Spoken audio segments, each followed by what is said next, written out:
Měsíc trpělivě poslouchal to, čemu ještě včera říkali jsme zpívání. Už nás zůstalo jen tak na trojhlas a ptáci oznámili, že brzy přijde svítání. Ještě do žavího přidej trochu jehličí, ať naposled to zavoní. A na hodinky nekoukej, spát půjdem, až zvony ze vsi zazvoní. A pěkně podle starých zvyků, když je skoro ráno, dobrou noci popřejem.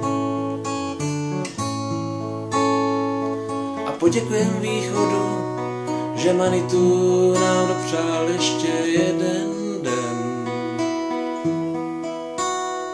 Spousta obyčejných věcí tady kolem ještě dovede nás za srdce vzít.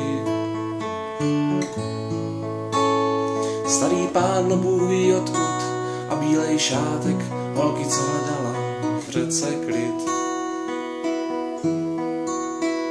A ranní slunce, když se korunami stromů mlze mezi kmeny prodírá. A šerif, že nemůže spát, tak vezme kytáru a něco na schvál zaspívá.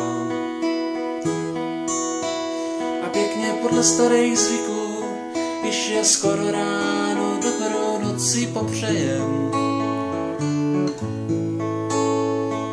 A poděkujem východu, že Manitou nám dopřál ještě jeden den. A pěkně podle starých zvyků, když je skoro ráno, dobrou noci popřejem. A poděkujem východu, že Manitou nám dopřál ještě jeden